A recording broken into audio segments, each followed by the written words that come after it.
भारतीय वायुसेना की 92वीं वर्षगांठ के मौके पर प्रधानमंत्री नरेंद्र मोदी ने वायुसेना के जवानों को बधाई दी है। उन्होंने अपने आधिकारिक एक्स अकाउंट पर एक वीडियो पोस्ट करते हुए कहा कि हमारे बहादुर वायु योद्धाओं को वायुसेना दिवस की शुभकामनाएं। हमारी वायुसेना उनके साहस और व्यावसायिकता के लिए प्रशंसित है। हमारे राष्ट्र की रक्षा में उनकी भूमिका अत्यंत सराहनीय है। भारतीय वायुसेना IAF अमेरिका, चीन और रूस के बाद दुनिया की चौथी सबसे बड़ी वायुसेना है। इसकी आधिकारिक स्थापना 8 अक्टूबर 1932 को हुई थी। तब से यह दिन पूरे देश में वायुसेना के ठिकानों पर एयर शो और परेड के साथ मनाया जाता है, जिसमें वायुसेना के कैडेट शामिल होते हैं।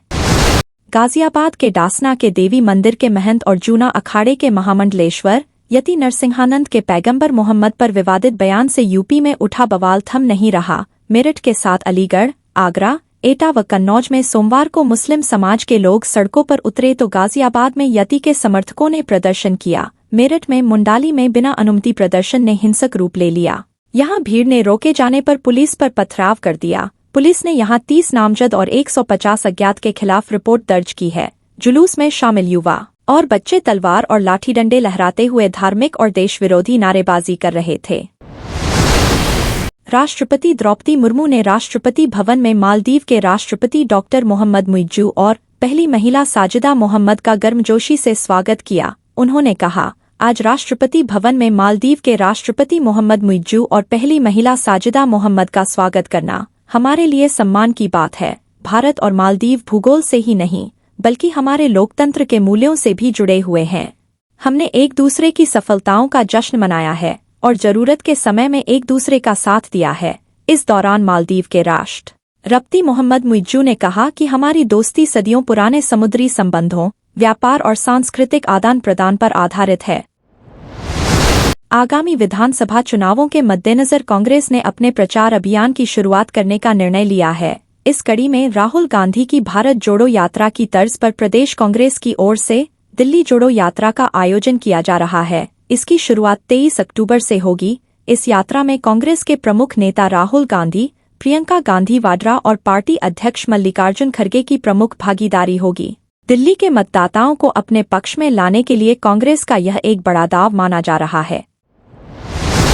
बांग्लादेश के खिलाफ ग्वालियर में खेले गए पहले मुकाबले को जीतने के बाद सूर्यकुमार यादव की अगुवाई वाली भारतीय टीम सोमवार को नई दिल्ली पहुंच गई। इंदिरा गांधी अंतर्राष्ट्रीय हवाई अड्डा पहुंचने पर वहां मौजूद प्रशंसकों ने भारतीय टीम के खिलाड़ियों का स्वागत किया। एयरपोर्ट से निकलकर भारतीय टीम के सदस्य होटल रवाना हो गए। भारतीय टीम की नजरें बुधवार को अरुण जेटली स्टेडियम में होने वाले दूसरे मुकाबले को जीतकर 3 मैचों की सीरीज में 2-0 की अजेय बढ़त हासिल करना चाहेगी। माना जा रहा है कि दोनों टीमों के बीच दिल्ली में हाई स्कोरिंग मुकाबला देखने मिलेगा। हिंसाग्रस्त मणिपुर में भारतीय सेना, मणिपुर पुलिस, असम राइफल्स और प्रदेश में तैनात अन्य सुरक्षाबलों ने पिछले 2 दिनों में हिंसाग्रस्त विभिन्न जिलों में सर्च ऑपरेशन चलाकर भारी मात्रा में गोला बारूद बरामद किया। भारतीय रक्षा मंत्रालय की ओर से जारी एक बयान में कहा गया है कि चुराचांदपुर, ककचिंग और थौबल जिलों में 18 हथियार, गोला बारूद और युद्ध सामग्री बरामद की। बयान के मुताबिक ककचिंग जिले में उग्रवादी गतिविधियों के बारे में विशेष खुफिया जानकारी के आधार पर भारतीय सेना, असम राइफल्स और मणिपुर पुलिस ने शनिवार को तुरुलमामाई क्षेत्र में एक संयुक्त खोज अभियान चलाया और 3 कार्बाइन मशीन गन, 1 9 मिमी पिस्टल, 2 1 नल वाली राइफलें, हैंड ग्रेनेड और युद्ध सामग्री बरामद की। भारत के जलाशयों का जलस्तर पिछले साल की तुलना में बेहतर रहा है। हालांकि उत्तरी क्षेत्र में इसके स्तर में गिरावट आई है। कुल 155 जलाशयों में कुल क्षमता का 88% पानी भरा हुआ है, जो कि सामान्य जल संग्रहण स्तर से 14% अधिक है। यह पिछले वर्ष की इसी अवधि के भंडारण स्तर 134.056 BCM और सामान्य 10 साल के औसत भंडारण 139.114 BCM की तुलना में एक उल्लेखनीय सुधार है। केंद्रीय जल आयोग (CWC) के बुलेटिन में कहा गया है कि देश भर में 86 जलाशय ऐसे हैं जिनकी पिछले वर्ष की तुलना में जल संग्रहण क्षमता का स्तर बढ़ा है और 123 जलाशय अपनी सामान्य क्षमता से अधिक जल संग्रहण कर रहे हैं। भारत और फ्रांस मिलकर एरोनॉटिक्स क्लस्टर स्थापित करेंगे। इसके साथ ही वैमानिक और अंतरिक्ष में पेशेवर प्रशिक्षण के लिए एक इंडो फ्रेंच परिसर विकसित करेंगे। भारत में फ्रांस के राजदूत थिएरी माथो ने कहा कि दोनों देश लंबे समय से रक्षा और एरोस्पेस क्षेत्र में रणनीतिक साझेदार रहे हैं।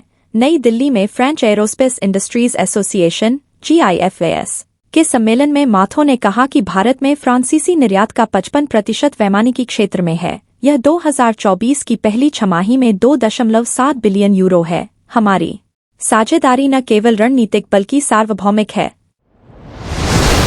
रेलवे ने दिवाली पर स्पेशल ट्रेनों का संचालन शुरू कर दिया है। भगत की कोठी, राजस्थान में पाक बॉर्डर से पहले का स्टेशन से दानापुर स्पेशल ट्रेन 9 अक्टूबर से 13 नवंबर तक प्रत्येक बुधवार को संचालित होगी। वहीं 10 अक्टूबर से प्रत्येक बृहस्पतिवार को दानापुर से भगत की कोठी के लिए संचालित रहेगी। गाड़ी Bhagat ki Kothi, Jodhpur, Gotan, Merta road, Makrana, Phulera, Jaipur, Gandhinagar, Dausa, Bandikui, Bharatpur, Achhnera, Agra fort, Tundla, Etawah, Kanpur, Fatehpur, Prayagraj, Mirzapur, Deendayal junction, Buxar, Ara होकर दानापुर, बिहार पहुंचेगी। इसमें 4 स्लीपर कोच, 14 सामान्य कोच और 2 SLR कोच होंगे।